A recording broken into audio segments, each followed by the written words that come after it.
All right. Hello and welcome to the HDHD 2025 live stream.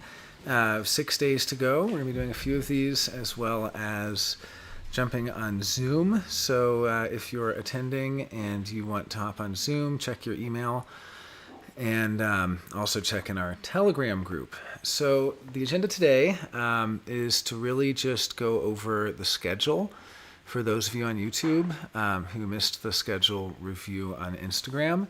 I'll also be doing more of schedule review, questions, things like that on the Zooms. So yeah, feel free to join the Zooms. Keep an eye out for those links.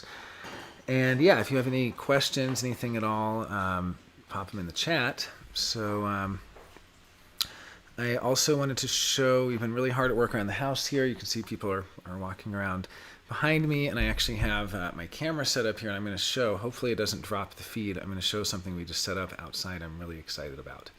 So I will be right back. I don't think it'll let me do audio, but let's do it. Let's see.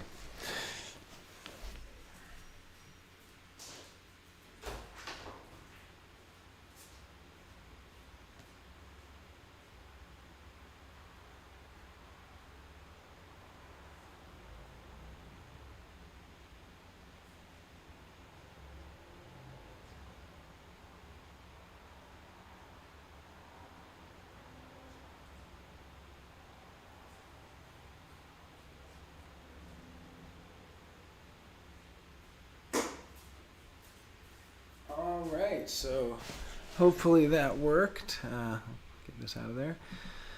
And I'll use this little camera again to show the schedule and things when I'm looking at it. But yeah, hopefully that worked. So we put in a huge shade structure tent.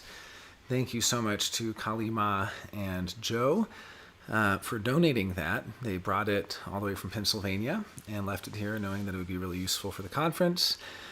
And then thanks to Linda and her husband Frank for helping us get it all set up yesterday. And then we also had helpers, Monica, Johnny, Lena, and my mom all helped. So yeah, so we've been hard at work around the place. This is my home, which is also registered as the Center for Human Design. That might be changing. In fact, I'm going to propose that we move that to Ray's Country Gardens. For those of you who've been here for previous events, you might know Ray's, and that seems like a good location. But yeah, I remember when I got this place set as the Center for Human Design, I asked Jovian Archive, and they approved. I basically said, hey, I founded this organization. I'm in Santa Fe, and I really think that it would be, that it'll be a good location to do that. I might actually see if we can move. I'm going to move outside. Someone's cooking in the kitchen now. That's always how it is these days. It's a lot of moving around. So I'm just going to pop this. I have my trusty microphone here. Hopefully it's all working. And yeah, I'm going to pop this over outside.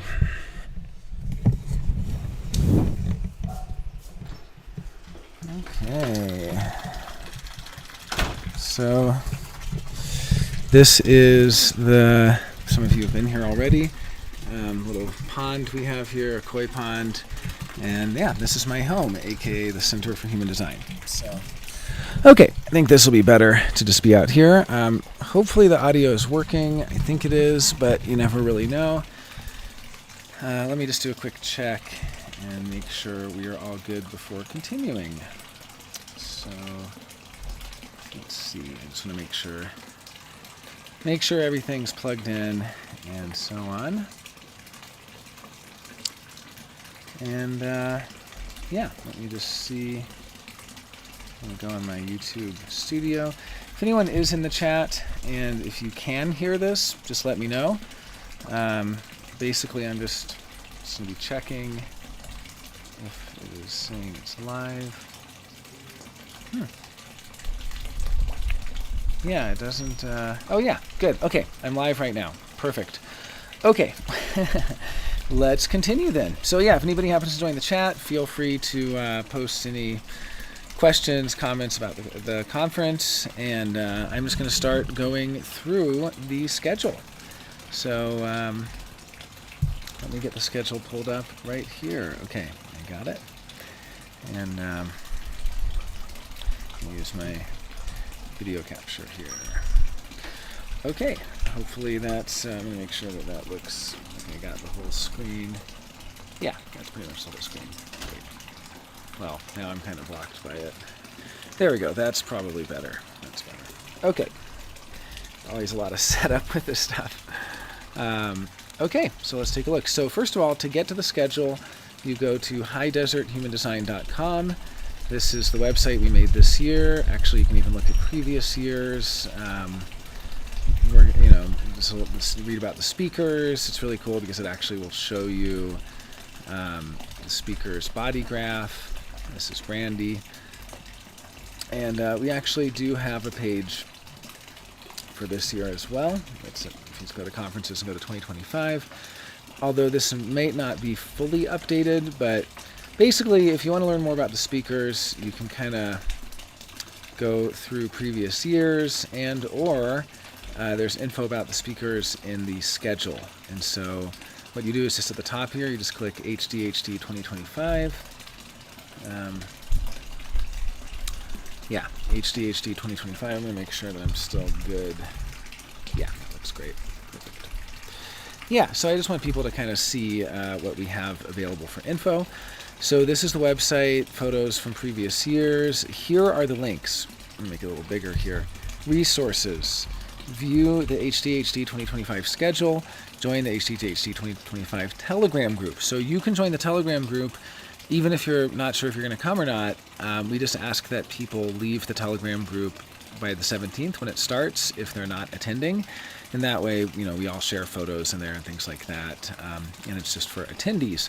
But feel free to join and talk to people. And like if you're looking for lodging, there's a lot of lodging opportunities. There's just been threads about transportation. We have a transportation coordinator, Jesse Haskins.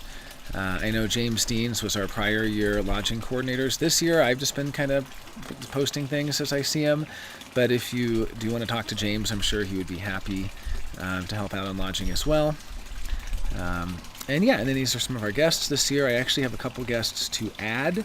One of the things that always happens is in organizing the conference, we do our best to solidify the schedule up front, but there's always like last minute additions and cancellations. It just happens. It's kind of the nature of the beast.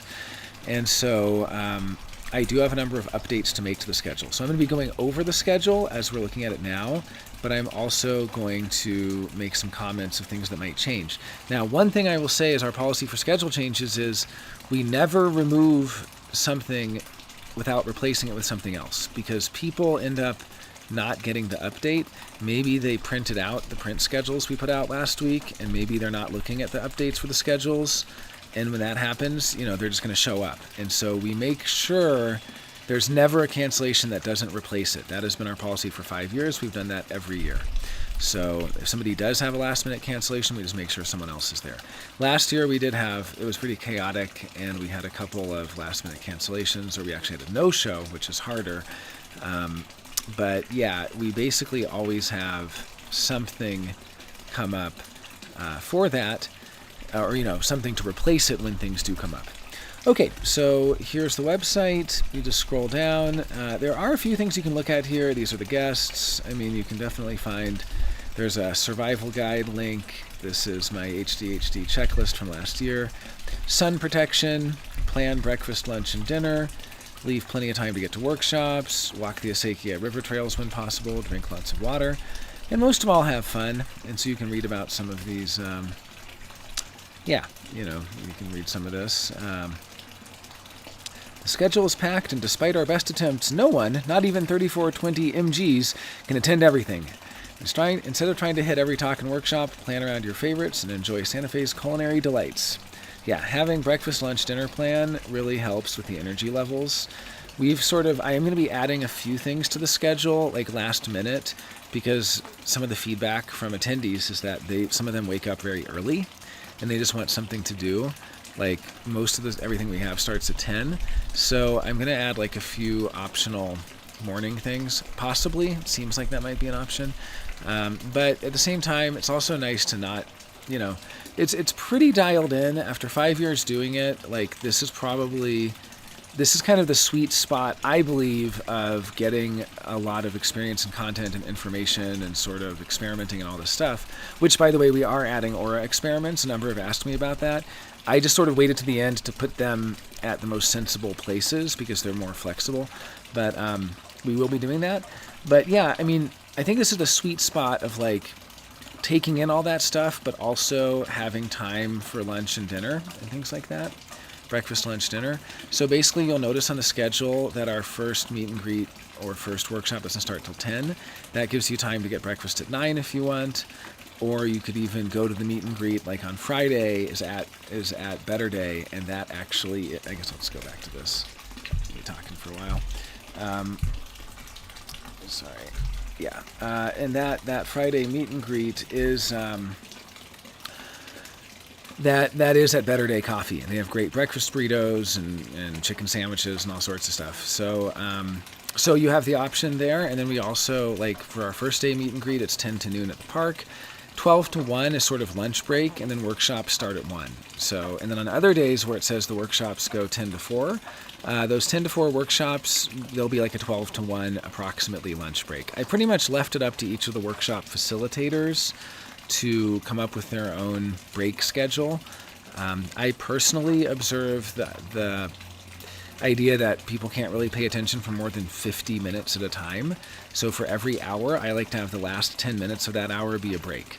So if you come to my workshops, I'm pretty religious about noticing when it's been 45 or 50 minutes, taking a 10-minute break and coming back, because that's just refreshing, and it sort of avoids that like monotonous falling asleep in your seat thing that can happen sometimes.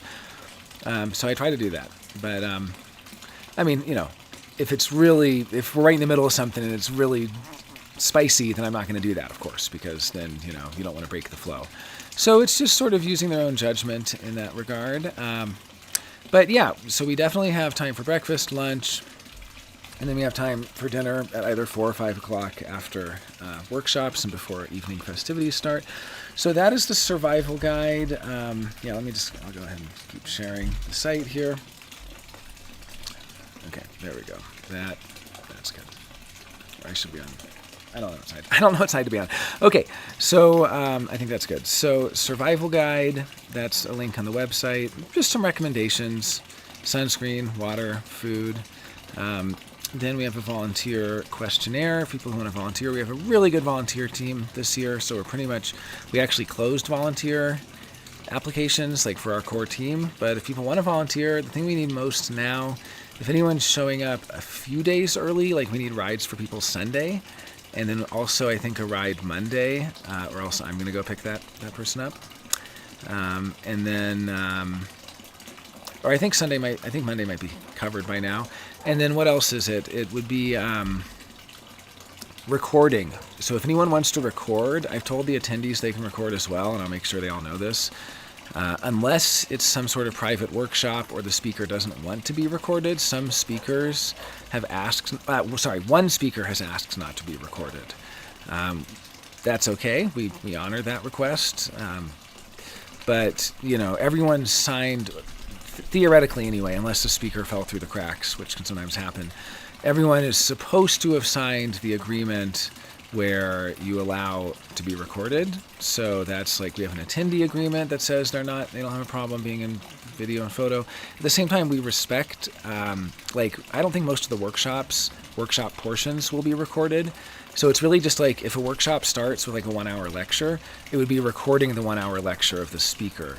And then when they're doing chart work, if people want to record and everyone's okay with it, go for it. But that can also make people clam up a little bit or be more shy or not open up. And that's the last thing that we the recording is less important than what is happening in the room with the people there. So it's basically a kind of case-by-case basis. If it's something personal or intimate, or just if the facilitator feels that it'll be better not to record, that's totally fine. But we have asked people to help out on the recording because, you know, there's a lot going on and it's hard to get it all recorded, and or at least the parts we want to. So yeah, like the talks I really want to get recorded are Mike's talks. He has a talk on Bronze Age and the global cycles I'm going to miss. I mean, there's a bunch of talks I want to be recorded, but basically everything I'm missing, I would like a chance to see. But there's some in particular, like the Global Cycles Bronze Age talk, and then also the Rave Mandala talk with Mike and Singh, and then also Hanifa's talks. She's doing a Pluto talk. She's doing a Cards of Destiny talk.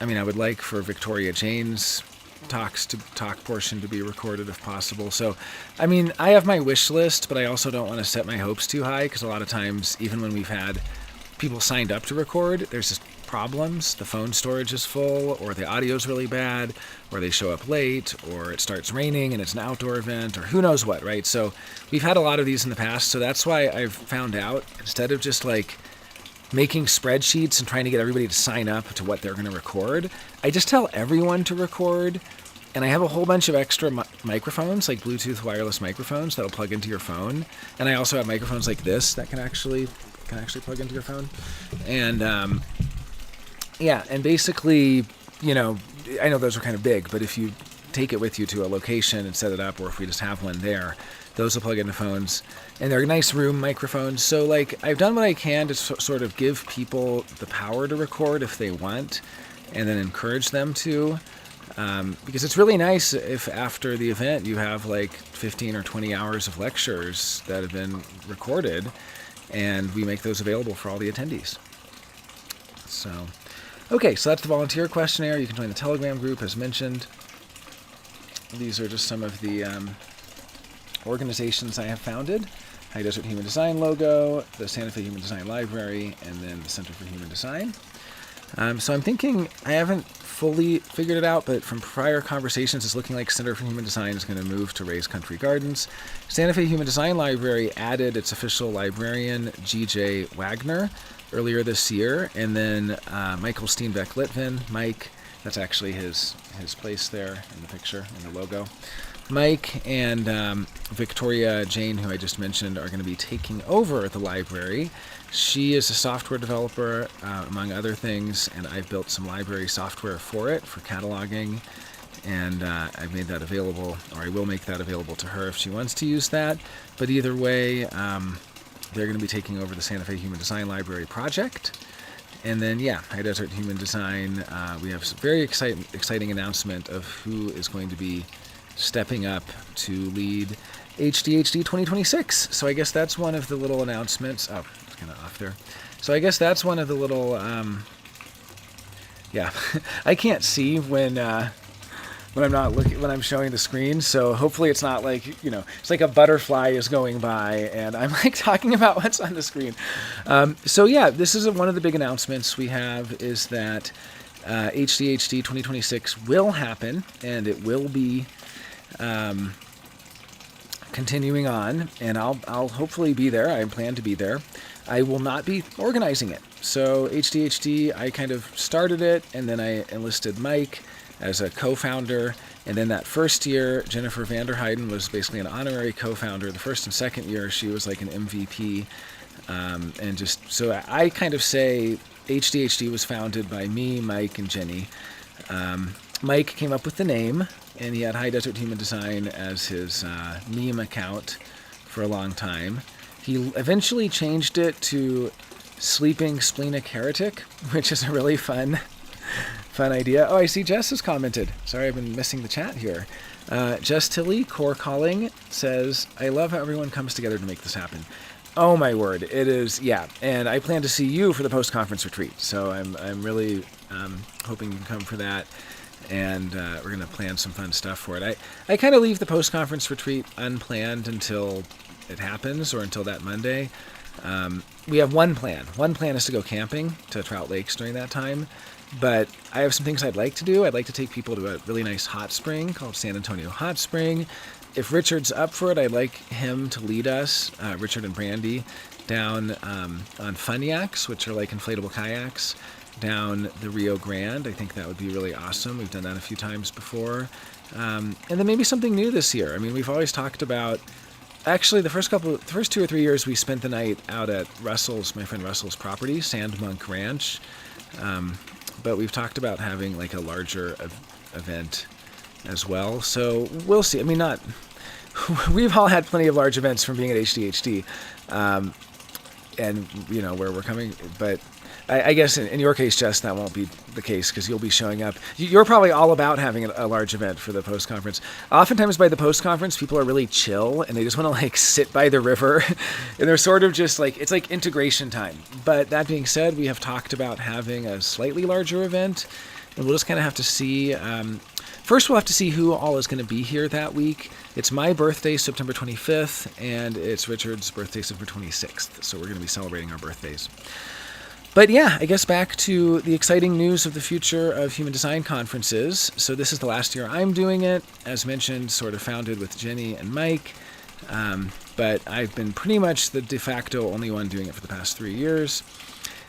With volunteers, but the only one like in charge of like organizing and building the websites, doing all that stuff.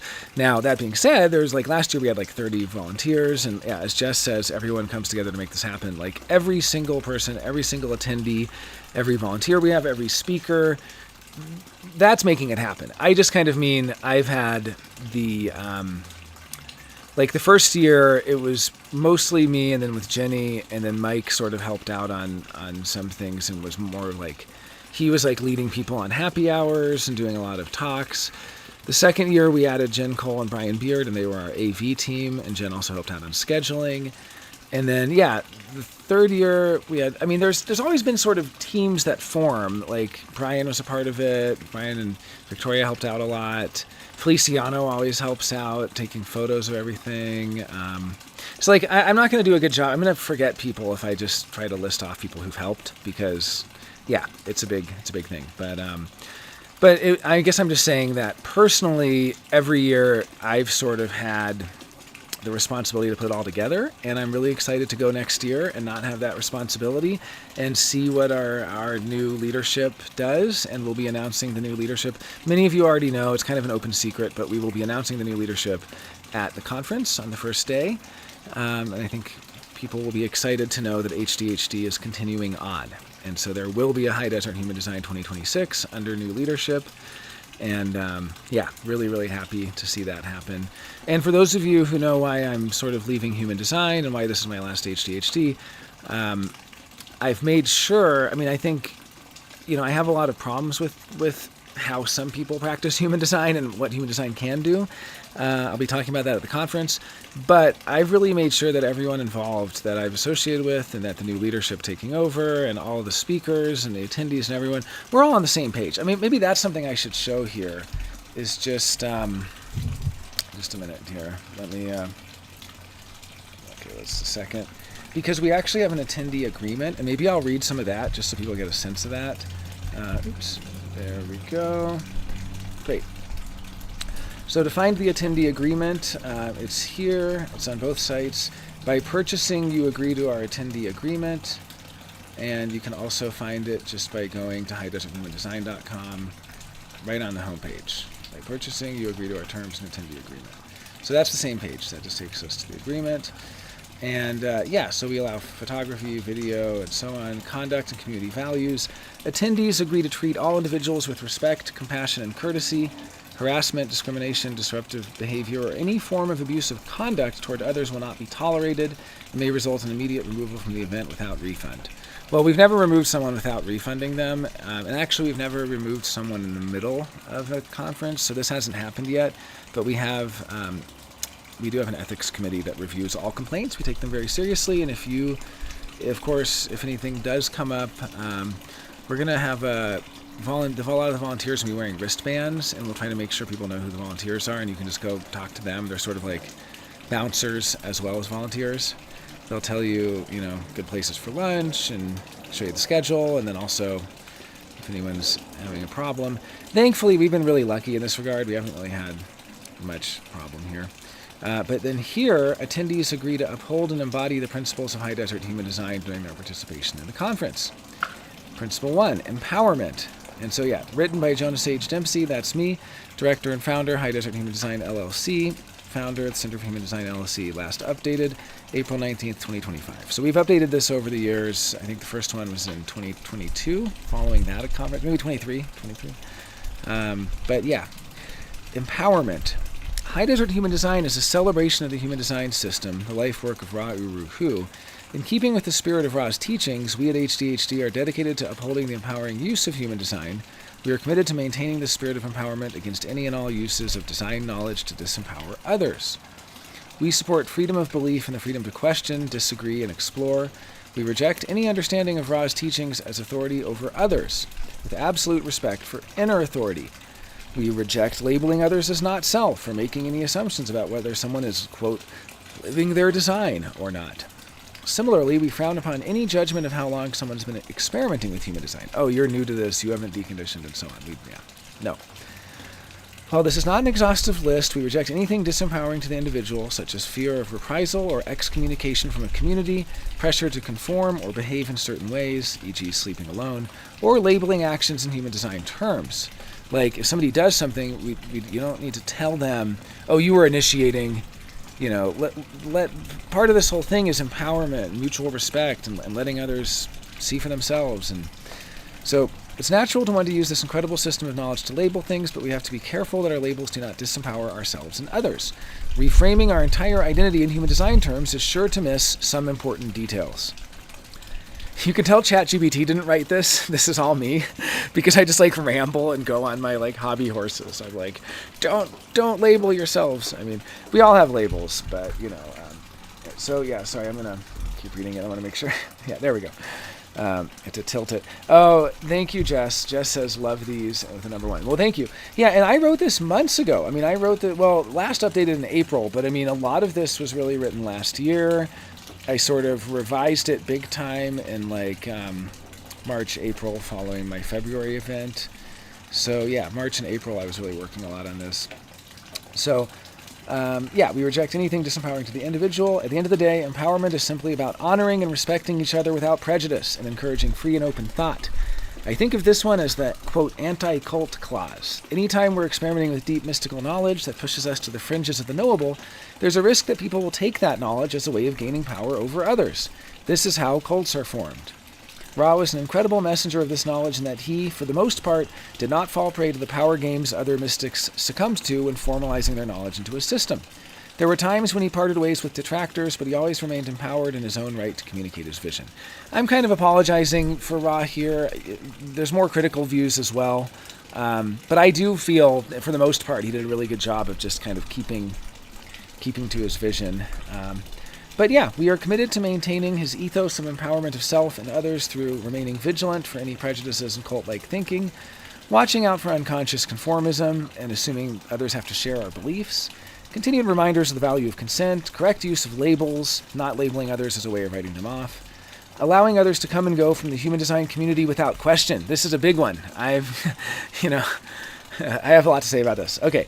Politely refraining from analyzing whether one's actions are from the true self or not self, not putting Ra or anyone on a pedestal as an authority figure, encouraging students of this knowledge to be generous in their teachings and whenever possible give back to the community without expectation of financial return. This is a big principle for me. Being on the lookout for pyramid schemes, unethical selling, or cult-like payment structures. Yeah, I've been horrified to find there are people in human design who created MLMs, I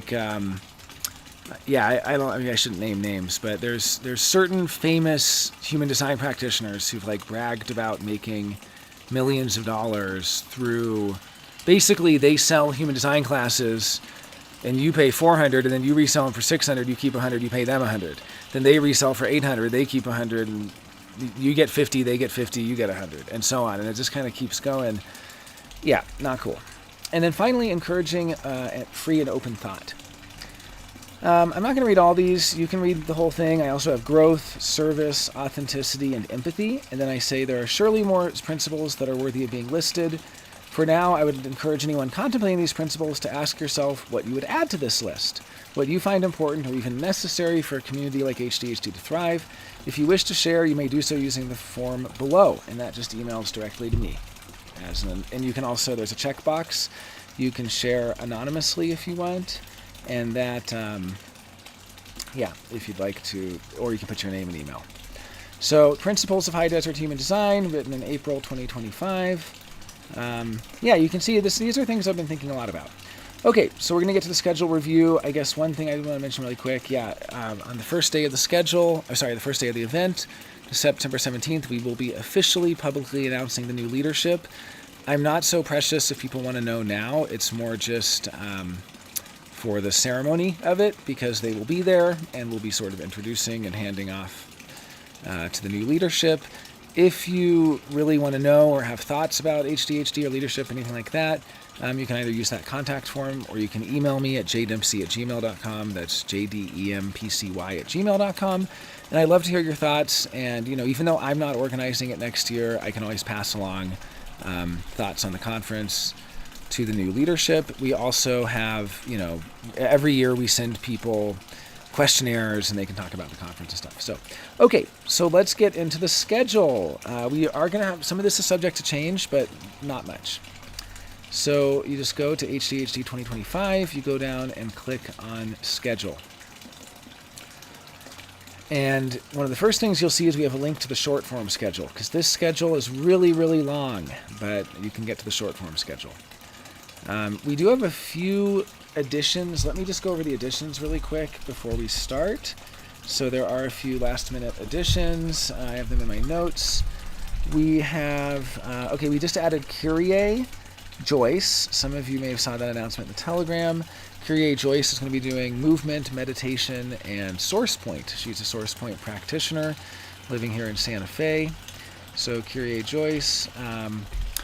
I am waiting to hear back from my two jazz singers, Nick and Lindsay. So I'm going to be calling them today, but my hope, fingers crossed, is that Nick and Lindsay will both join. Nick has this beautiful baritone voice, jazz singer and classical singer. Lindsay is an incredible singer, singing jazz and also just having such a amazing grasp of the form. And I've been lucky enough to play with Lindsay a few times. I play piano, and I've also played with Nick, more just like in a rehearsal. He said he wants to do one more rehearsal before we go live, but I think we could just wing it and do it. But either way, we are adding jazz to the lineup. We have multiple jazz sessions to add. I think we're going to do Friday, Saturday, and Sunday, and they'll just be like, some of it will be instrumental, background, cocktail hour stuff. I have a Hammond B3 organ with a Leslie speaker. I'll be performing organ jazz, and I also have a Fender Rhodes. And then some of it will actually be performances, hopefully with Lindsay and Nick, if they can make it. And that will be on the piano. I'll be playing some jazz standards. If anyone else is a musician and wants to perform during the event, just let me know. We can always make room. We have a few other musicians this year. We have Jerry Littlejohn doing 64 flutes, Native American flute performance. We have Jalu, aka Britt, coming down from Durango in Colorado, who will be doing ecstatic dance. We have James Deans, who has a whole album of human design music, and he will be performing. I'm trying to get him to perform twice. And, this is very exciting. This has not been added to the schedule yet, but I can now announce we have one, possibly two, hopefully two DJ sets, Friday and Saturday night, from Ramon Lopez, known as Super Mini. And historically, he was one half of the duo Balearic Soul, which did a bunch of great tracks, including Babylonia, featuring Ricky L. And, he plays Afro House, and he's an incredible producer, incredible musician, amazingly talented, and a great DJ, and just a great guy. And so excited to have Ramon here, all the way from Sydney, Australia. I thought there was no way he would be able to come. Like, no way, because it's so far, and he has so many gigs right now, because it's the on season. It's like it's kind of ramping up into summer in Sydney. And, I thought there was no way he could go because he's just gigging all the time and performing. And then he just surprised me and said, Jonah, I bought my tickets. I'm coming. So he's coming all the way out here for like 7 days or 6 or 7 days. I'm like, that's crazy to fly like 30 hours from Australia to little old Santa Fe. And, but I'm so honored he's coming. And then, of course, I kind of sheepishly asked, and will you DJ? And he said, sure. So probably both Friday and Saturday, we're going to have dance parties with Ramon. I'm really excited to set up the sound system and have kind of an annual thing we do. Okay, so a few other things we're adding to the schedule. They're not on there yet. I'll be adding them today, hopefully. After this, I just have some calls to make and kind of go through things. But we will be adding aura experiments. That's something we always do. A number of people have asked me about it. I sort of leave aura experiments to the end of the scheduling because we can fit them in where we think there will be the most people. Because that's the most important thing. For aura experiments, you want a lot of people. And we're going to kind of do like... We love the room thing where all the generators are in one room and the projectors go in the other room, or defined sacral undefined, or defined solar plexus undefined. All these kind of things. I've been in aura experiments. Sometimes it seems like I can feel it. Sometimes I can't. I'm still sort of on the fence of how much of it is like expecting to feel something, or is it going the opposite way and I'm expecting it's going to be a stronger feeling and then that's why I don't notice it. But either way, it's fun. It's just fun to do. It's just interesting to do. And it's scientific. So we'll put on our science hats. We'll do some aura experiments. We do have a wine tasting added already. It's a natural wine tasting. That is on Thursday as part of the HDHD Salon. We are going to add a game night. We usually do HD trivia. I need to get somebody to step up to do that this year. Otherwise, I could possibly do it, but I'm just running around a lot during the event. So if anyone wants to host trivia, we already have a bunch of questions from previous years, or come up with new questions, and that can be any sort of human design trivia. So test your HD knowledge. We do have prizes. We'll have a lot of prizes to give people. So yeah, game night, we'll probably do like charades. I don't know, maybe game night might be Sunday night. That's sort of our tradition here. I'll see if Mike wants to do a game night the Sunday night of the conference, because that's kind of our usual. And maybe I'll add the Mezcal tasting to that, because I want to have at least one, possibly two Mezcal tastings. Mezcal is an incredible agave spirit that people in Santa Fe love. It's from Oaxaca, and people also drink Bacanora and Sotol, which are from other regions of Mexico. And it's just very popular here. I've been a member of a Mezcal Club for about 5 years now, so I get some very fancy, hard to find, elusive, and unusual Mezcals, and so I will be providing the Mezcal. People, of course, are free to bring more if they like, but I'm happy to share from my collection. And there's no charge for any of these things, by the way. There's also going to be a sake tasting led by Fujio Mandeville. Fujio is a scholar, writer. He actually has a book coming out on computational neuroscience, and well, he is one of the essays in a book, I should say. I don't know maybe it's not more on complexity, but he studies complexity theory, and his biggest passion is mythology. And he is actually he was the editor for an editor for Mythica, which is the Pacifica Graduate Institute journal, and now he's an editor of what's the technical term? It's basically the Institute for Mythological Studies, I think, and they have their own journal. So the Journal for Mythological Studies, he's always showing me really interesting essays, and we have great conversations. He's also my housemate, him and his wife Monica, and so they have agreed to host a sake tasting. Fujio is of Japanese descent. He loves sake and knows a lot about it and knows a lot about mythology. And he's actually going to host 2 sake tastings because he wants to do a sort of talk on mythology as well. And I was telling him it's very hard to do a talk in the evenings during one of our events here because it's kind of chaotic. I think a sake tasting would go over great. But what he's going to do is probably do a sake tasting here Friday night, and then do another sake tasting here Monday after the conference, so a post-conference event for anyone who's still in town, and that will include a short lecture and group discussion on mythology. And so he will give the lecture and facilitate the discussion, and that's another way that, people can have the sake tasting, get to know Fujio, and then if they are going to still be in town Monday, they can come for that. So we also have a table read of a play. I've decided we're just going to do The Madman and the Nun. I think we actually have enough time to do 2 plays. And so I would recommend if people want to do Blood Wedding, the third act of Blood Wedding that we did last year. It's so good. For those who missed it last year, it's incredible. I also interrupted the performance last year because I heard 2 voices from 2 different actors, my dad and Brian, who were super similar sounding. And I was like, wait, you're reading the same lines. And they're like, no, we're reading different lines. But it just sounded like the same person. And I'm still embarrassed about that. But yeah, we're going to be doing table reads of plays. I have a phone call with Debbie, who hopefully will be our director and casting director. and possibly actor as well. But we have already cast the Madman and the Nun. I'm going to do the Madman because I've wanted to for years. I never do.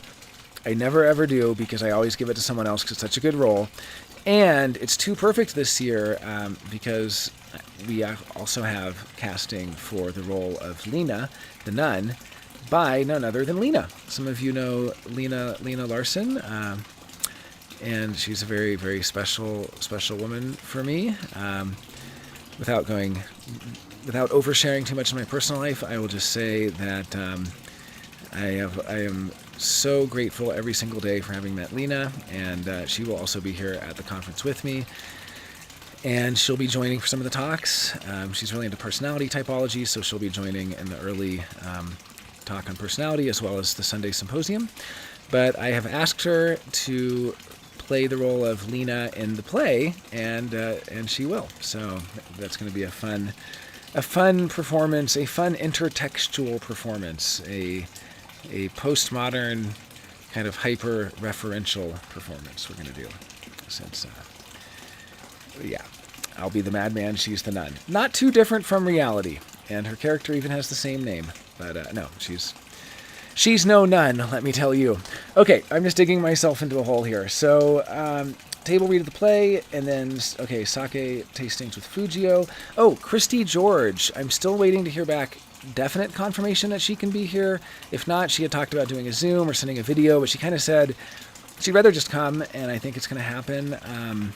Christy George is an artist who has made awareness integration apparatuses, which are actually human design art. They're like basically human design objects. So she has one that's like a megaphone for the open throat, and she has like it's kind of like a big like a megaphone chastity belt for the sacral people, and she has like this helmet she made for the undefined head, and it's just like all of these like center inspired objects, and I think she was going to show slides of them. I don't think she's actually bringing the objects because that's a lot. I know she'd have to be driving in something like 12 hours to get here. Maybe she's going to bring a couple, I don't know. But she was going to come just to hang out at the conference and then show off her human design art. And that would be, we're hoping that she will. So yeah, I have a few more. If you check the website now, I still need to update it. We need to add Fujio, Kyrie, GJ. Also, we just added something with GJ Wagner on Sunday. Jessie Haskins we need to add to the website. She is now not only our transportation coordinator, she will be doing like a panel discussion chart riffing workshop where people can put up their charts, and her, Shay, and Hanifa will be riffing on charts, so that's great. I need to make sure Shay is on the website. James, I have a whole list of just sort of checkpoint to go through. Oh, and then right on my list, YouTube Live. Okay, well, I'm doing that now. I'm going to delete that from my list. Yes, I have removed one thing from my list today. All right. So that's just some of the things that I'm still adding. Oh, and also we have a few updates with Matthew Flasher's relationship clinics. He's wanted to change them to something else or possibly change the time. And then I told somebody that he was changing them, and they're like, no, I'm so looking forward to the relationship clinic. So I'm going to circle back with Matthew and see if he wants to keep one of the relationship clinics on and change the other to a repeat of his alternative views of 2027, or if he wants to just move one of them to a different time slot. I think part of it is that being a speaker, if you're doing multiple things, you end up missing out on a lot of the other workshops, and a lot of the speakers want to attend the other workshops, so that's kind of... Some speakers, like Jess last year, did 6 workshops, which was amazing, completely amazing. I mean, when I say amazing, I hear Jess's voice in my ear. Amazing! Yeah, no, it was. And we have speakers each year who do that. But we also, it's up to the speaker. If they want to do 1 talk, that's great. If they want to do 5, that's great. This year, I think Leanna Conley is doing 5. I'm so excited to attend those that I get to, and also... just to hear about them and or get videos where appropriate. Okay, so now I'm going to go back to the schedule. Let's take a look and see what we got. Okay, I'm just going to kind of hold this here. This should be good. Okay, so yeah, if you go to the website, again, this is just a link from view the HDHD 2025 schedule. And then yeah, High Desert Human Design 2025, September 17th to 21st. So that's coming right up. Schedule and guidebook. This is the full schedule, including all descriptions. You may view a shorter form of the schedule with each day at a glance here. So you can either click twice on this, it'll go full screen, or click view the short form schedule here. And when you view the short form schedule, or either way, you can make it full screen too, then what happens is it also gives you the option to print. And I will have a printer set up with a laminator where people can print their body graphs. Okay, well, I just got a message. I am not able to find the schedule. So let me just get that. There we go. I'm just going to send that over. So just give me a minute here. Sorry, just going to send that back really quick. Yeah, here's, look at some artwork by Von Paul. That is Von Paul art. Send that back. What I found when things are really busy, I'll say yes. Let me see. Okay, just sending it off. There we go. Perfect. Okay, so I'm going to get back. So this is the short form schedule. I'm just going to make sure something's left to do. That is the short. There we go. That is the short form schedule. And yeah, you can find the link there. This is just day by day to print off. As I said, there might be a couple last minute changes, but anything that is removed will be replaced. A couple things I do have to change here are I just have to talk to Matthew about the Relationship Clinic workshop. And I think we're going to add a game night Sunday night. I think we're also going to add the DJ dancing Saturday night. So it's just like a few additions. Everything on here should be pretty good. Nice, I got a text back, lightning fast. Well, yeah, would have been faster if I wasn't on a stream. But okay, so here's the schedule, and now I'm just going to go through and read it, and so we will see. So first, message from Jonah, that's me. Okay, wow, in such a short time, the HDHD conference has grown incredibly. I'm going to turn off my notifications here. It has grown incredibly. We had 158 last year. I think we're at over 130 now. I have to check the attendee list, but pretty high up there. From our humble beginnings in 2021, here we are, entering into the 5th year, and it is bigger and better than ever. This year, we have over 40 presenters and 60 events in the lineup. As always, it's crazy. What? But I counted. So, as always, we remain committed to celebrating the diversity of voices in the human design community, including all offshoots and divergent views. To read our full commitment to our principles and attendee agreement, which all attendees agree to in purchasing a ticket, you may access them on the HDHD website here. Attendee agreement and principles. And yeah, I realize some people were comped tickets and may not have agreed to the attendee agreement. And, you know, that's okay. These are our principles, and we just say in the agreement that, you know, these are what we're trying to uphold, and we hope you share in them. But one of our principles is inclusivity and also being open to hearing feedback on any of these principles. So if somebody like reads something in there and disagrees with it, just tell us. Okay, beyond ensuring a safe space, we remain committed to innovation, new developments, and creative expression with a sincere effort to learn, grow, and be of service. HDHD is a special thing. Let's keep it that way. And there's my sloppy signature. And then schedule, we get to it. Just going to make sure. Oh, so sorry. A lot of this, the camera work's not going to be great on this video. That's why I'm checking. I'm like, this is not right. There we go. So, but it's okay. I figure you can find this yourself. I just want to kind of show people what I'm doing as I'm doing it. Okay, schedule. Special pre-conference day, Monday, September 15th. So it is Thursday now. I've been saying it's 6 days to the conference. It's really 4, but the first day is very mellow. I know some people are coming into town Sunday night, and then a lot of people are going to be arriving Monday and Tuesday. Monday, we only have one thing. It's Frenchie's Field from 5 to 7 p.m. I think it may actually go till 7:30. And it's Lasita Shalev featuring Jonah Dempsey and Lena Larson, Introduction to the Enneagram of Personality. Join Lasita Shalev, Assistant to the Director of Human Design America, joined by Jonah Dempsey and Lena Larson for an introductory session on the 9 types of the Enneagram of Personality. So we're just going to be doing type and center, very introductory. I think we might basically just kind of talk about if anyone, depends who's in attendance. If there's people who've never learned Enneagram, we're going to sort of really go over the basics. If everyone there kind of has an idea about it, we might go into perspectives on what are the centers and what are the types, basically, like ways of looking at the types. One of the models for looking at the Enneagram types that Lena uses a lot is the object relations model. So you look at a type depending on whether they are rejecting, whether they're attached to, or whether they're frustrated by. Those are the three object relations styles, and then that's in the center. So it's either to the body and the environment, the physical, or to the emotional and image and how people see, like the gaze, or it's to the symbolic and the orientation and sort of the head energy. And she also types based on, does that person have a lot of body energy? She does, because she's Enneagram 9. Do they have a lot of heart energy or image energy, like a 2, 3, or 4 in the Enneagram, or do they have head energy? And I'm a head energy guy, so you can see I very much lead with head energy. So we're probably not going to go into too much of the complexity here. It's really just an intro, but it really depends who shows up. And so if people there are a little more expert on Enneagram, then we will definitely go more into it. But otherwise, we're just going to sort of introduce and maybe try to type some people, see if we can figure out what Enneatype type they are, and they can read about it and sort of learn about the system.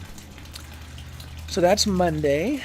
Definitely, if you're in town, come down for that. That's just at Frenchies Field Park, right by my house.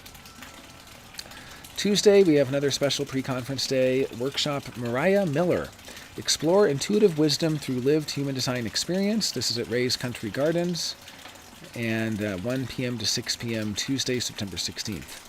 Tap into your intuitive wisdom by uncovering the subtle psychic markers embedded in your human design chart. In this 5-hour workshop, you'll explore gates, channels, and centers most closely tied to intuition, from the spleen's instinctive knowing to the solar plexus's emotional clarity, the ajna's inner vision, and the mystical circuitry. You'll gain hands-on experience with activating the sacral response and projector insight, tuning into the distinct voices of your intuitive centers, using real-life examples and guided practices to sharpen inner awareness. Sorry about that. We'll also work with the Gates to Soul Wisdom Oracle cards, which she created, that are really awesome. I have a copy. Thank you, Mariah. They're really an amazing, amazing Oracle deck. So the Gates to Soul Wisdom Oracle cards, she'll be using those cards to create personalized human design spreads that offer insight, clarity, and next steps for your journey. Together, we'll map how intuition operates uniquely in your design and how to recognize and trust it in daily life. This is an opportunity to refine your understanding of human design beyond mechanics into embodiment, resonance, and real-time intuitive intelligence. Come ready to explore and leave with practical tools, fresh insights, and a deeper trust in your inner knowing. And so this is 1 p.m. to 6 p.m. at Ray's Country Gardens. It is the day before the conference, so it'll probably be lower attendance. But that can actually be really nice because if you're doing hands-on work, also, it might not be lower attendance because there might actually end up being a ton of people in town. I know a lot of people who are already going to be here by Monday. So it might end up being 20 or 30 people. But, Ray's is a big place. It can handle a good number of people. Yeah, just going to make sure I'm not getting any comments. Okay, good. Good. We are all good here. Okay, so this is Mariah Miller. There's also a special event, pre-conference. It's a 4-hour event with my mother, Dreama Blankenbeckler, and she wasn't going to do this, but a number of people have asked her to. She has a couple of people in the town of Santa Fe that she just knows, like a neighbor, who really want her to give this level 1 teacher master certification and attunement in Reiki. And she does charge for this, but nobody will be turned away for lack of funds, and she just is totally open to barter trade equivalent. She has said that she likes to do the attunement, or she has wished that she could do the attunements without charging, but it really does take a lot out of her. It's a 4-hour thing.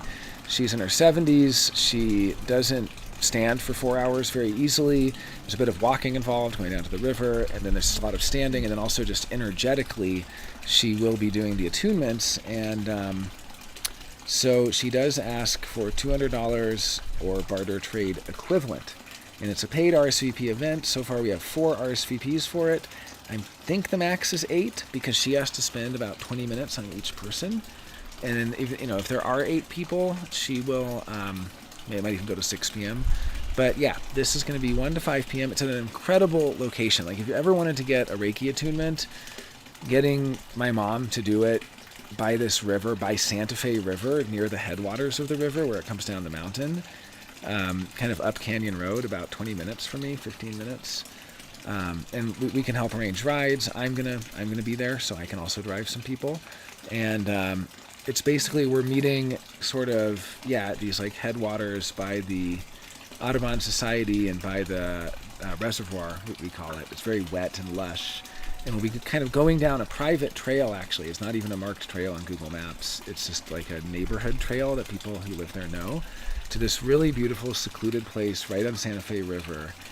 And she'll be doing the, attunements there. And then I think she also has ink, and you go then walk from there back to her place, about 10 minutes walk, and there'll be ink. So if anybody has mobility issues and is not able to make that walk, just let me know and we'll arrange rides and we'll figure out how to do that, or maybe she can do the attunement back closer to the parking lot. But yeah, we'll figure that out. So meet at Cerro Gordo Trailhead by 1:15 p.m. This event takes place by the river, a short walk from there. And yeah, I put this in the comment. Please let Jonah know if you plan to attend and are unable to walk a short distance, and we can make alternative arrangements. So it's a paid RSVP event. The info to RSVP is in the schedule, or you can always reach out to me. And yeah, if you ever wanted to get Reiki certified, it's pretty. Some people pay hundreds of dollars for it and all these things. This is a good way to do it. So Dreama is a certified Level 3 Reiki master with decades of experience. She will be taking a small group through Level 1 certification and attunement in the system of Usui Reiki. You will learn the history and principles of Reiki, receive an attunement to access and enhance your ability to channel energy, learn self-healing techniques, and practice giving treatments to others. Upon completion, you are qualified to perform Reiki on yourself and others. So the other thing that she said is she'd be willing to do a Level 2 attunement on Sunday or Monday if there's at least 2 people, or maybe 3, that want to do it. Okay, a little bit about my mom. That's Dreama. Many of you already know her. Dreama is a painter, eco-print clothing maker, and intuitive healer. She will also have paintings available to view and for sale. I've encouraged her to make them for sale. I don't know if she really will, but I've told her she should just bring a lot of the smaller paintings at least to put on a table here, and then people can look at them. She does really cool work. Yeah, it's really... it's basically channeled work. I put a little about blurb here for her from her website. About Dreama's paintings. Employing projective techniques that tap into the unconscious, Dreama daily searches for meaning and imagery that truly reflects her inner self. Let me just edit this. Sorry. I've been in the middle of a lot of edits and things. Okay. She searches for meaning and imagery that truly reflect her inner self. Beginning in February 2023, she consciously invited her, quote, guides and angels to assist in this process. 6 months later, she moved to Santa Fe, New Mexico, embracing a new chapter in life. Art has been both solace and healing for Dreama, a grounding force as she navigates a dramatically different environment, ongoing physical health challenges, and the shifting landscape of the country and world. At the same time, she has found deep inspiration in New Mexico's vast skies, rugged countryside, towering mountains, and rich cultural diversity. Her process is rooted in projective art therapy techniques, which encourage unconscious self-exploration through material and form. Many of her pieces begin with a simple scribble, a spontaneous mark from which she discovers imagery, developing it with her imagination. Dreama grew up in rural West Virginia and earned a graduate degree in art therapy from Goddard College in 1980. Her artistic journey has spanned multiple mediums, from assemblage to painting, with exhibitions in various states. Most recently, she showcased her work in Seattle, Washington, before relocating to New Mexico, where she has exhibited at Vital Spaces and the Mosaic Fine Art Gallery in Santa Fe, and Omnihum in Taos. So that's just her artist blurb. Maybe, I don't know if everyone wanted to hear that, but she's my mom, so deal with it. Okay, I'm going to move this back in, and we're going to take a short break. Let me just add a little, just going to sort of add a little text here saying that we're still going to be right back soon.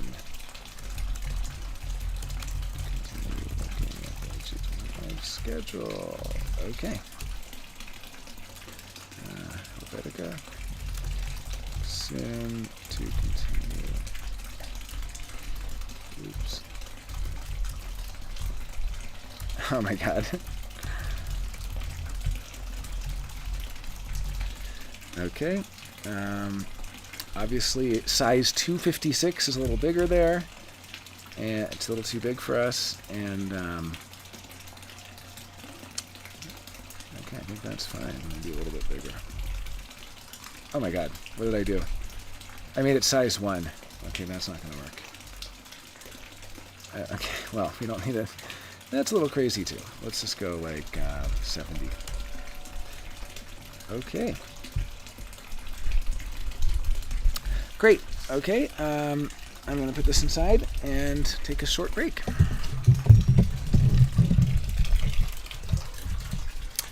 And then after this, we will be hopping on Zoom. So I'll be sending out that link in the Telegram and on email as well.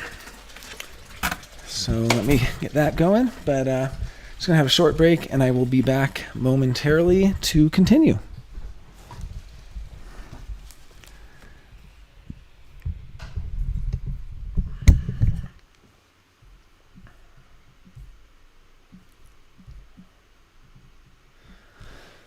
Okay, that's good.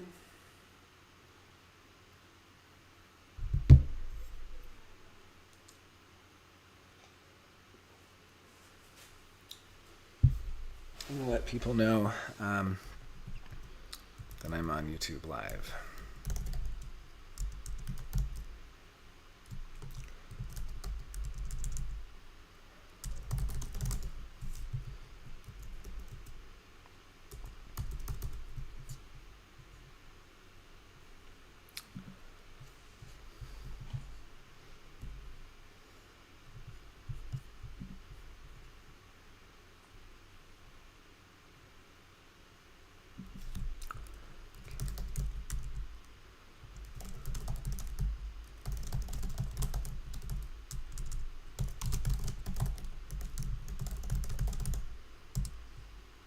Okay. I'll be back in just a minute.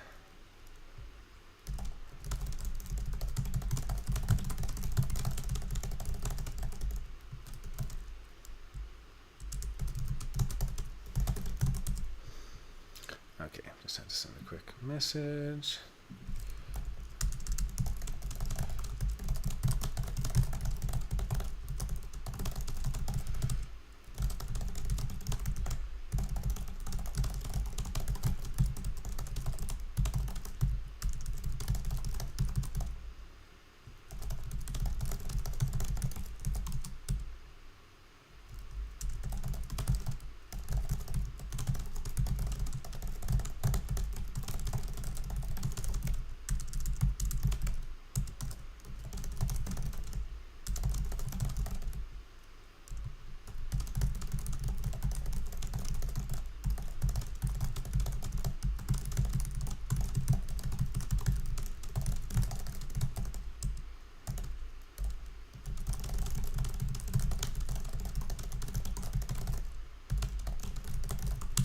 Okay, just had to do a couple things. So I'm just gonna take a short break. I will be right back. Let people on the Telegram know.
Okay, we'll be right back.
Okay, and we are back. So I'm just going to do a little bit more of the, let's see, let me get that. Nope, nope, that's not right. Well, okay, I don't need the camera. That's fine. Okay, well, I'm not going to show what I'm seeing as much. Actually, no, I think I can. I think I can share. Let me set this up really quick. I think I can just share a browser capture, window capture on a browser. And let's just do that. Set up a browser. Oh, I don't want to go there. I want to go to highdeserthumandesign.com. That's not working. Okay. Oh, yeah, it does. Perfect. Okay, let me get that over here. But then how do I can't like click on it. Okay, that's not the right thing. Okay, I'm going to add, I know what I'm doing. Sorry about this. I'm going to be adding a window, actually. I should have had this all set up first. Sorry about that. Okay, Mac OS screen capture. Okay, well, I'll just do that. And then, okay, allow. Oh my God, that's like the whole thing. I want it to be a window capture of this, I believe. Oh, that's really oversized. Let me see if I can make that smaller. That's not going to work. What if I make it really small? I guess that's about as small as we can get. How does that work? Still kind of massive. Okay, well, oh, I can shrink it. That's what I can do. Great. Okay, I'm just going to shrink it down. Great. If I go to this side, there we go. If I go to this side, people can see that. Perfect. Okay, yeah, that's good. I'll just do it like that. Okay, so yeah, I'm just going to be going through a little bit more of the schedule, and then we're going to do that Zoom. The Zoom I actually have decided to set for 8 p.m. Mountain Time tonight, so you can join the Zoom and meet other folks attending. Okay, so we are still on the pre-conference. This is Tuesday, September 16th we're looking at, so 5 days from now. And at 6 p.m. to 10 p.m., we're going to have a pizza party and potluck featuring an opening ceremony by Raphael Weissman at Ray's Country Gardens. This is also going to be featuring and Tarot Swirl. Wait, no, we're doing the Tarot Swirl, sorry, the Wednesday. Remember. Okay, so this is making garden pizzas from Ray's wood-fired pizza oven at Ray's Country Gardens to Ray's 3-acre garden farm, which grows 4 tons of food a year and has 60 chickens and 4 turkeys, which you'll get to meet if you so desire. Play a game of shoes, horseshoes that is, and enjoy the beautiful Santa Fe nights by the fire. So this is a little picture we have making wood-fired pizza with HDHD Winter Wonderland attendees. Day 1 of the conference begins Wednesday, September 17th. We're probably only going to get through, let me see. 1 second here, I got to plug in. We're probably only going to get through maybe like Wednesday and Thursday, and then I'm going to do more of these lives and be talking about more of this stuff in the Zooms as well, but just to get through the first couple days. So we have a meet and greet at Bicentennial Alto Park at 1121 Alto Street. That is 10 a.m. to 12 p.m. Join us to kick off HDHD 2025 with a meet and greet in the park. We will have light snacks and refreshments available, along with blankets to lounge and activities. If you'd like to lead an activity, Qigong, yoga, Frisbee, or anything at all, please do. This is a great opportunity to get to know each other and kick off the event. At noon, some of us will walk to Better Day Cafe, Better Day Coffee, I think it's called, and La Montanita Co-op to get lunch. The first workshops begin at 1 p.m., so this is a nice leisurely way to start the event. These are pictures from previous years. It's a really good time. We're just hanging out in a nice big park. That's the park you can see in the pictures here. These are some more pictures. And yeah. But yeah, basically very mellow, nice way to kind of kick things off. And then at 1 p.m. we have workshops. So workshops for day 1 at various locations, 1 p.m. to 6 p.m. Here are the workshops available for day 1. These all run concurrently, so you have to choose one. I know it's tough. They're all so good. Most workshop locations have a high enough capacity. We do not anticipate anyone being turned away. For workshops in smaller locations, a note will be added that it is limited capacity, so show up early as space is available. First come, first serve. In rare cases, a workshop will require sign-up. That will be mentioned in the description if so. So the only ones that actually, I need to go through and add notes for them. The only ones that are kind of at a smaller venue are at 612 Agua Fria. That is fasciation space. So you're just going to want to, I'm going to make myself a little note. Update 612 Agua Fria sessions to include note that there is limited capacity. Yeah, we've fit 20 people in there, but it's easier to have 15. And sometimes when a ton of people have showed up, Mike has just done it outside. But in September, most days are very nice. 70 to 75 degrees by day, 55 at night, 55 or 60. So it's actually very, very pleasant, but it will still sometimes rain. And when it's raining, it's like monsoon rain. It's really hard to be outside in the rain. So just to be aware, all the other spaces, we have plenty of room, but 612 Agua Fria is a little bit smaller. Okay, workshop, Victoria Jane, The Mystical Way, Leaping into the Void of Juxtaposition. So this is our one of the first day workshops, and 1 p.m. to 6 p.m. at the Institute for Contemporary Art. Thanks, Kiara, for donating the space. Victoria Jane is providing a full-day workshop covering the mystical stream in the first portion with the break, then individual chart work and using the afternoon to go deeper into the design versus the personality.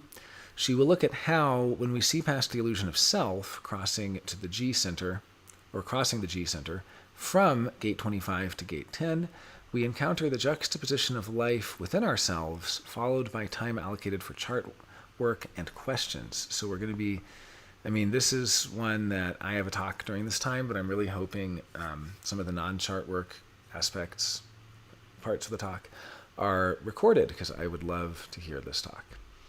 There's a large parking lot at the Institute for Contemporary Art, ICA, and it is a large venue, so we do not anticipate any capacity issues. Please arrive by 1 p.m. So it's a 5-hour workshop, so you can have 1 or 2 breaks in between, 3 breaks. It's really up to the speakers to decide the breaks they want to take. But this is 1 p.m. to 6 p.m. looking at the Mystic Way, which is gates 1949, 3740, 5125, and then 1020. And sort of what are your mystical archetypes in that, and some of the interesting questions there.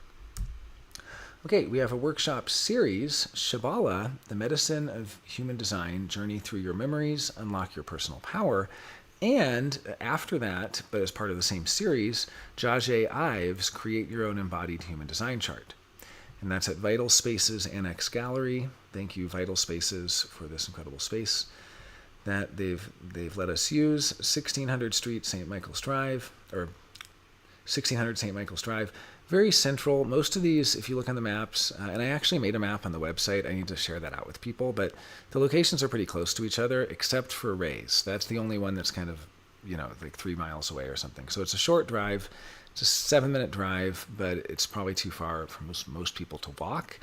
But the rest of them are all pretty walkable, depending on your definition of walkable. I don't think it's a problem going from my house to Mike's. I do it all the time. I take the river trail. It is about 35 minutes walk, or a little bit longer, depending what route you take on the trail. Some of the others are probably like 20 minutes walk to and from. So, that's kind of, it's up to you to decide if you want to walk or try to get rides. You can use the Telegram, and we have a lot of people driving. And usually there's a ton of people, like if you're at a meet and greet, you can kind of just say, or come to me and ask me, and I'll ask, hey, who's going to ICA? Who has an extra seat? And you can just kind of hop in with somebody, because a lot of people rent cars. My joke last year at the conference, I was telling people, how do you make friends at HDHD? Have a car. That's pretty much it. So, no, I'm joking, but it does help. But there's so many people that do have cars that it's effectively pretty easy to just get rides around. Or you can walk. It's really not a bad walk. And many of the many of the venues, you can just take the river trail. Like from my place to Mike's, you can take the river trail or the Acequia Trail. They're both really nice trails. From Mike's to Robedo Counseling and the Vital Spaces, which are very close to each other, there's a couple ways you can walk that as well. Yeah, you can take, there's a few trails. So, I mean, you don't have to be walking on the street. But in some cases, it's walking through neighborhoods is really nice anyway. So, okay, so Shambhala, Medicine of Human Design. This is experience the intersection of human design, Qigong, and somatic healing techniques as you use your design chart as a map for your repatterning journey. In session, we'll focus on identifying and releasing memories related to your personal power. So this is the first one. It's right at 1 p.m. And I imagine it'll go 1 to 4. I really left it up to the workshop facilitators to decide. Maybe it goes 1 to 3 and then they have a 1 hour break, or maybe it goes 1 to 3:45 and they have a 15-minute break, or however they want to do it. But that would be the general idea. That's the first one. And then the second one is Jajay Ives, Create Your Own Embodied Human Design Chart. And I know that Shambhala and Jajay have been talking, so they may actually even do a collaborative aspect of this as well. But at the very least, this will be Jajay leading a hands-on workshop to intuitively turn your human design chart into a stunning, expressive work of art. So there'll be folding tables and art supplies. This is more than just painting. It's a practice of embodiment, self-expression, and deep connection to your energetic blueprint. No art experience is needed. Jajay will provide everything you need to begin, including watercolors, brushes, and a pre-printed blank body graph chart on watercolor paper. How cool is that? You get your actual blank chart on watercolor where you can then create your own body graph. From there, you'll be invited to intuitively flow color onto paper, turning your chart into a sacred piece that reflects the truth of who you are. You'll leave not only with a beautiful, meaningful artwork, but with a deeper felt sense of your human design. One you can return to again and again as you expand your journey of embodying your unique blueprint. There's a large parking lot at the Vital Spaces Annex Gallery, and it's a big enough venue we do not anticipate any capacity issues. Please arrive by 1 p.m. So that is Shambhala. Fix the space here. And Jajay. And yeah, her with some watercolors. I will be doing a workshop at Fasciation Space. This is the smaller venue I mentioned. So this one, maybe I will just say, let me see if I already have a note here. That one is, oh yeah, I did say there is limited capacity. Okay, good. Well, then I'm not going to worry about putting that on all of them. People can just read that. Okay, so yeah, so this will be my first workshop of the event. I'm doing 4 workshops and assisting on one. So this is the first one. This is a 5-hour workshop, and this is all introducing the objective personality system for human design practitioners. Jonah will lead a 5-hour session with a couple breaks throughout, teaching the objective personality system, OPS, also called OPS, a highly sophisticated approach to human personality, drawing on the work of Carl Jung, the Myers-Briggs Type Indicator, models of human needs, and evolutionary psychology, among other sources. Jonah has presented on OPS for the past 2 years at the conference and firmly believes that a knowledge of the 13 fundamental dichotomies of personality can be of great benefit to human design practitioners, as it can help them understand what is and isn't in the body graph. And this has been a big hobby horse for me the last couple years. I put this talk at the smaller venue because I know some of the people coming will have already been introduced to this system in previous years. But this, to me, is one of the coolest. I have 3 personality systems that I really study: objective personality, attitudinal psyche, and Enneagram. But this to me is like really the coolest. Well, all 3 of them are. I love AP, actually. That's the coolest. OPS is one of the most directly useful for things that people sometimes say are from the body graph. So a lot of things people will say are from the body graph, I think they're actually better described through this system. I have a few graphics from the system. This is showing the sexuation of different cognitive functions, which is a pretty cool idea as well. And then I have a little example here of what I mean when I say that this can really be helpful for human design practitioners. For instance, Ra-Uru Hu is identical to Alan Watts in all 13 of these dichotomies. They are doppelgangers who look, act, and think in highly similar ways because their personalities are configured the same way. So many people in human design try to emulate Ra when what they may be emulating is actually an aspect of his personality that may not suit them. Each of these 13 dichotomies is an intractable battle of two sides: significance versus connection, certainty versus uncertainty, and so on. Ra was a significance guy, so he was addicted to feeling special, important, unique, individualistic, and this is not because of his individual circuitry, it's an aspect of his personality. People conflate those things and come away thinking that to live your design, quote, with individual circuitry, you have to be a significance person. Well, significance people notoriously undervalue connection. They alienate others. They can be unable to connect. I don't want to perpetuate a limiting belief here. I'm a significance person, but I have to work to learn how to connect better. Anyway, Ra lived a life with very little true connection and only with specific people. Many who knew him came away feeling alienated, rejected, or simply unable to connect. This is more an aspect of his personality than anything in his body graph. So people will say, oh, he was a manifester, that's why. His repelling aura, that's why. This and that. It's his personality type. I'm the same personality type as Jason Segel. He's a defined ego, defined throat projector with maybe not defined throat. 2-4 projector, all this kind of stuff. We have like completely different body graphs. And yet if you watch Jason Segel from, How I Met Your Mother and Saving Sarah Marshall and stuff like that, then you'll see a lot of similarity between us. And if you don't see that similarity, come to my workshop because I'll be showing you what to look for. Finally, a personality type is not a death sentence. Our personality types do not change, but our personalities do, as we learn, grow, and find ways of being of service. Each of us, no matter what our default personality type, is challenged to find a way to grow toward the other side. Even the most staunch significance person who is hooked on feeling special and important can learn to experience connection. So that's just one of the 13 dichotomies. That's why it's a 5-hour workshop. But you can see that for people in human design, a lot of times they will think things are in the body graph, particularly like with Ra, and like he was a certain way, but a lot of that was his personality type, and then trying to emulate that personality type. There's a lot of problems there. So this is really something that I feel strongly about, and I'm a significance guy, so I feel like it's a very important, very special topic to go into.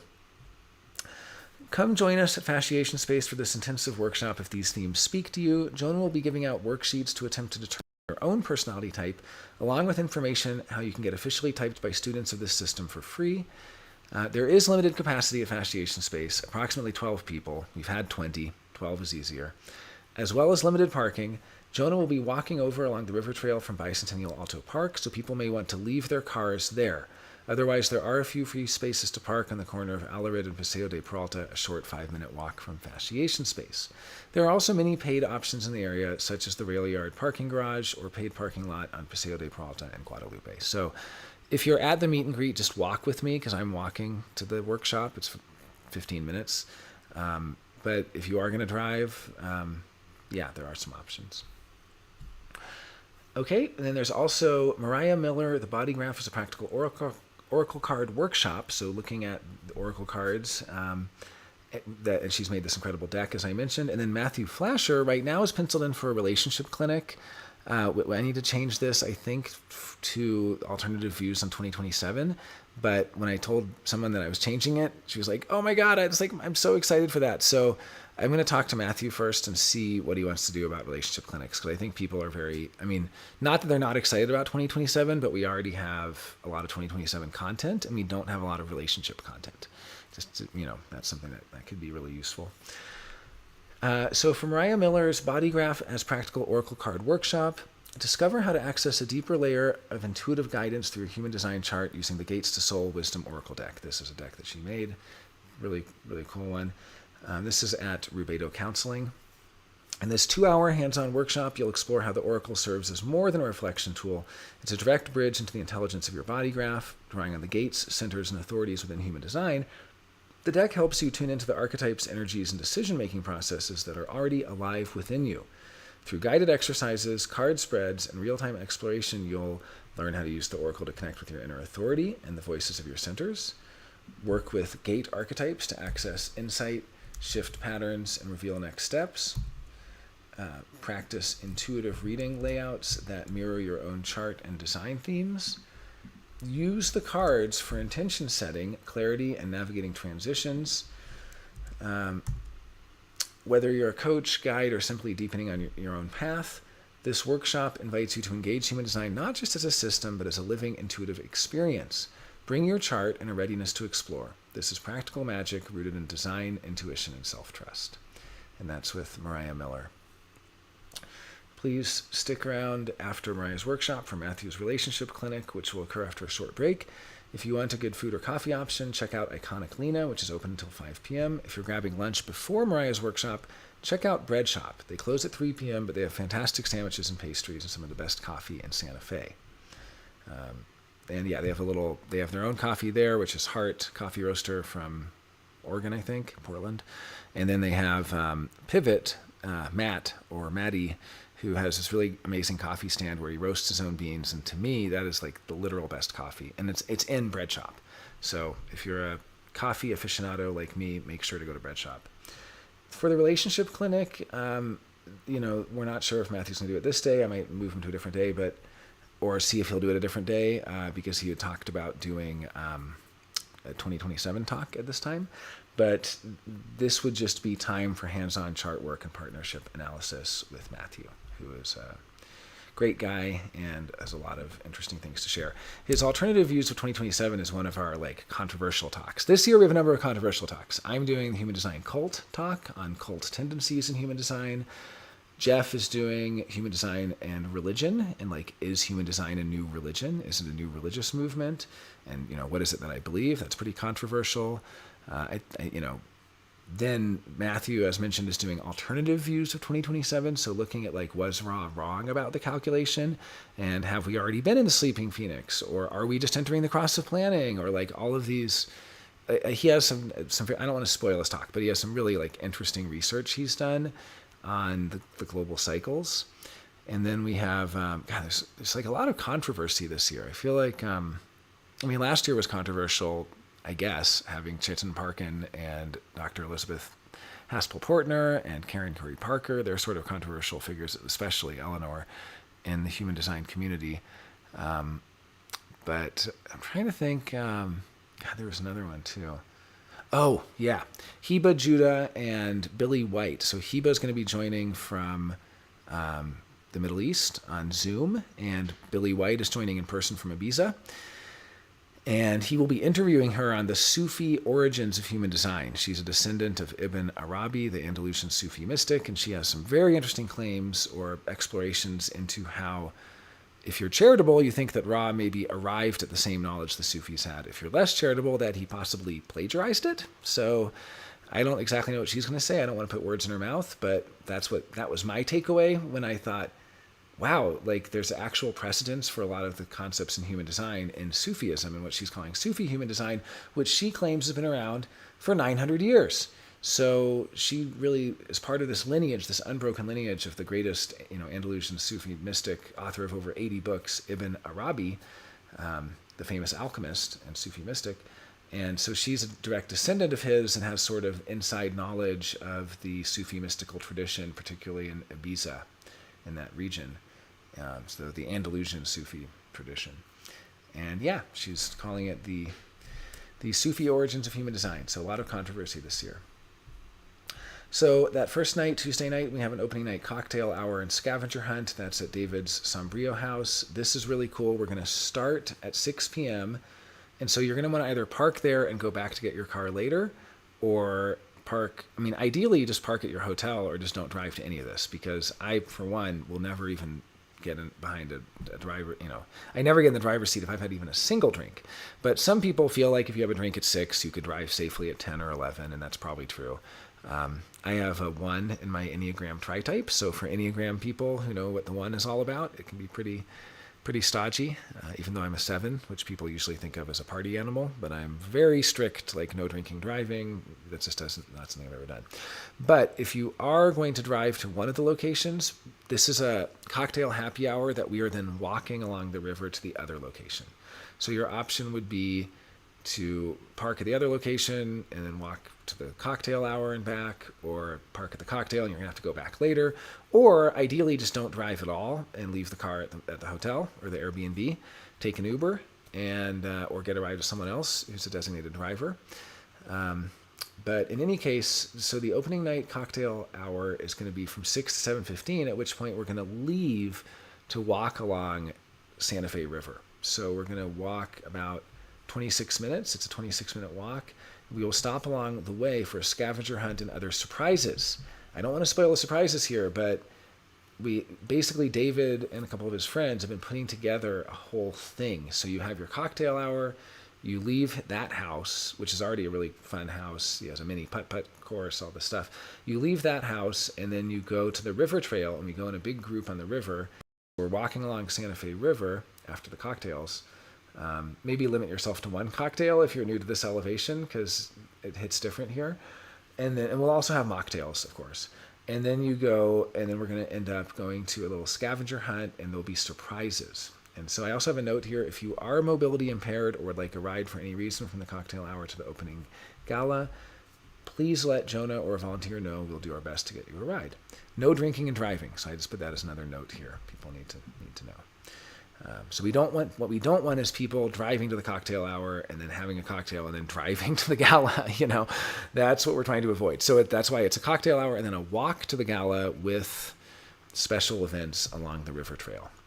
And I know what a couple of those things are, but I can't tell because they are surprises.